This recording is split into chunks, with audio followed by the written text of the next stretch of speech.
अस्सलाम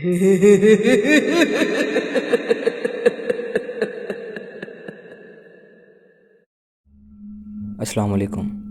मेरे चैनल सच का सफ़र में आपको खुश आमदीद। मैं हूं आपका मेज़बान नमान। जैसा कि आपको पता है कि मैं आपके लिए खौफनाक और हकीकत कहानियाँ लेकर आता रहता हूं, तो आज भी मैं आपके लिए एक खौफनाक और सच्चा वाक़या लेकर हाज़िर हुआ हूं। तो आज की ये कहानी हमें हमारे दोस्त इमरान ने सेंड की है। उनका कहना है कि उनके साथ N5 हाईवे पर कुछ ऐसा खौफनाक वाक़या पेश आया कि जो उनकी ज़िंदगी का एक हादसा बन के रह गया।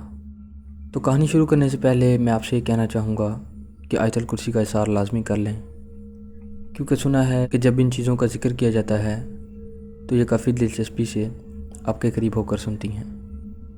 तो बराह करम आयतुल कुर्सी का इसार लाजमी कर लें।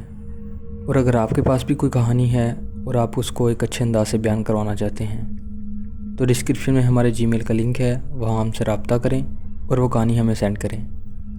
हम उस कहानी को एक अच्छे अंदाज से बयान करेंगे। तो आइए ये कहानी इमरान की मुज़बानी सुनते हैं।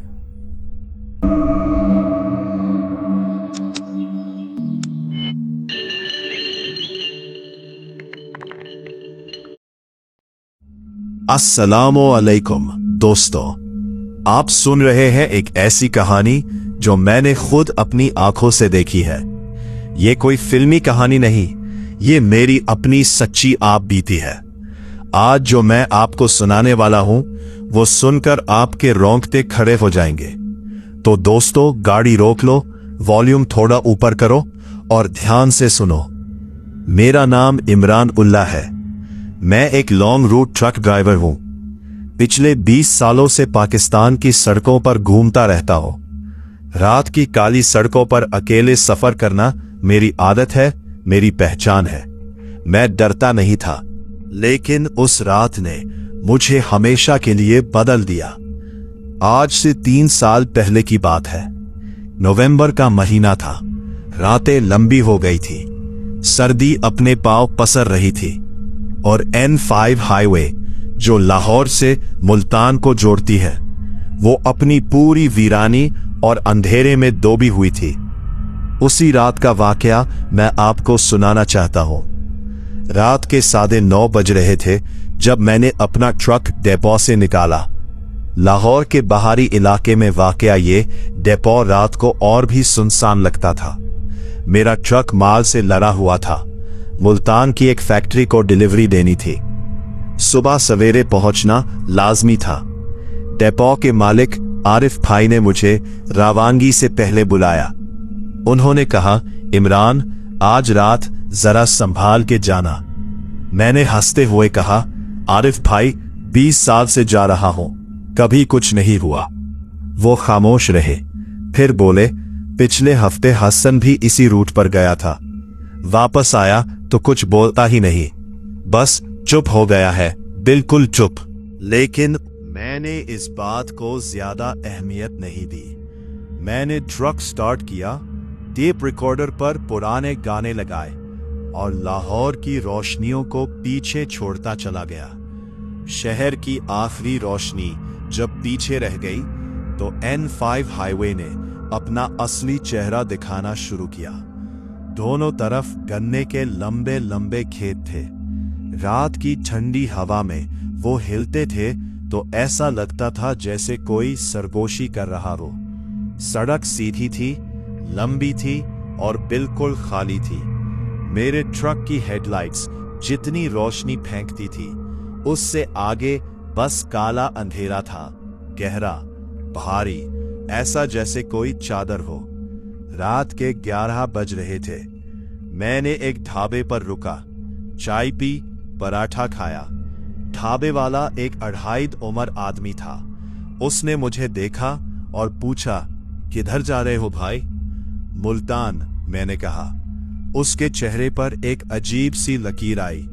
उसने चाय का कप मेरे आगे रखते हुए धीरे से कहा, पागल वाला मोड़ आएगा, 120 किलोमीटर के निशान के पास, वहां मत रुकना। मैंने खास कर पूछा, क्यों भाई, क्या है वहां? उसने जवाब नहीं दिया, बस उठकर अंदर चला गया। मैंने सोच लिया ये भी वही पुरानी कहानियां हैं। मैंने चाय खत्म की और वापस ट्रक में बैठ गया। रात के 12:15 हुए थे। ट्रक की रफ्तार 70 किलोमीटर थी। गाने बंद हो गए थे, बस इंजन की घरघराहट थी और बाहर की खामोशी। तभी मैंने सड़क के किनारे एक निशान देखा, 120 किलोमीटर। मेरे जहन में ढाबे वाले की बात ख्याल में आई, पागल वाला मोड़ आएगा, वहां मत रुकना। मैंने खुद से कहा बकवास है, लेकिन अगले ही लम्हे मेरी नजर सड़क के किनारे पर पड़ी। एक औरत खड़ी थी, सफेद कपड़ों में। ये मेरी सबसे बड़ी गलती थी। जैसे ही मैंने ट्रक रोका, बाहर गहरी खामोशी छा गई। हवा भी रुक गई लगती थी। गन्ने के खेत साकित हो गए थे, एक पत्ता भी नहीं हिल रहा था। मैंने शीशा नीचे किया और आवाज दी, बीबी कोई मसला है? वो नहीं हिली। बीबी, मैंने दोबारा कहा।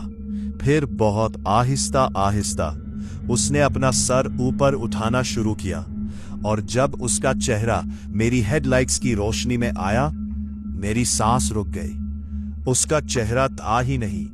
जहां आंखें, नाक, मुंह होना चाहिए था, वहां बस सफेद, चिकनी, खाली जिल्द थी, किसी मास्क की तरह हमवार। कोई नक्श नहीं, बिल्कुल कोई नहीं। फिर उसने कदम उठाया ट्रक की तरफ।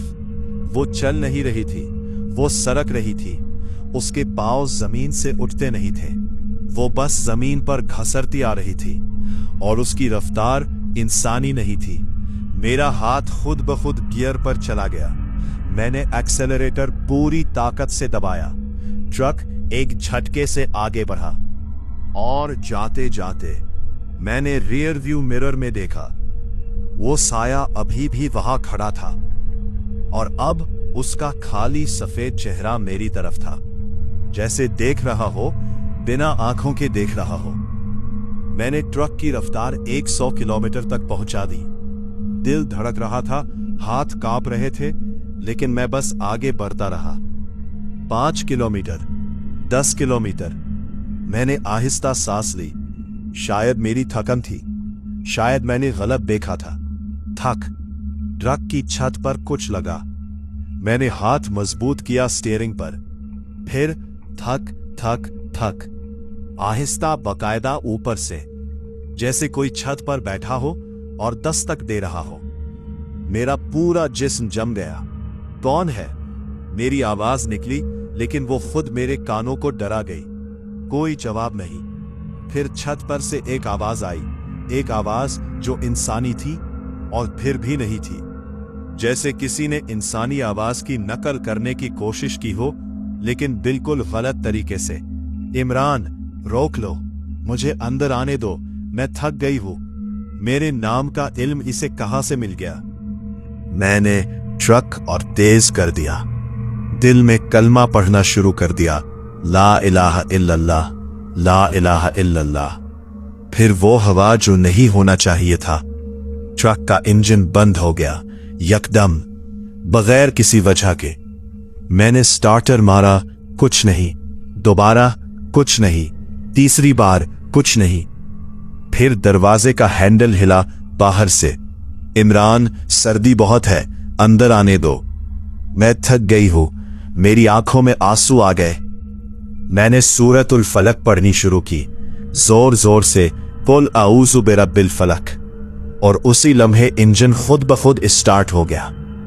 मैंने एक्सीलेटर पूरी ताकत से दबाया, और फिर मैंने ट्रक नहीं रोका, चाहे कुछ भी हो। ना कोई मोड़, ना कोई आवाज, ना कोई रोशनी। मैं बस भागता रहा। जब मुल्तान पहुंचा तो फजर की अजान हो रही थी। और दोस्तों, इस रात के बाद मैंने ड्राइवरी छोड़ दी। 20 साल का काम एक रात में खत्म। कुछ चीजें ऐसी होती हैं जो इंसान को हमेशा के लिए बदल देती हैं। खुदा हाफिज दोस्तों, और अपना ख्याल रखना। तो दोस्तों, ये थी हमारी आज की वीडियो। अगर वीडियो अच्छी लगी हो तो लाइक करें, और हमारे चैनल सच का सफ़र को सब्सक्राइब करें। ताकि हमारी इसी तरह की मज़ीद वीडियोस का आपको नोटिफिकेशन आता रहे। तो चलिए दोस्तों, मिलते हैं नेक्स्ट वीडियो में। तब तक के लिए अल्लाह हाफिज़।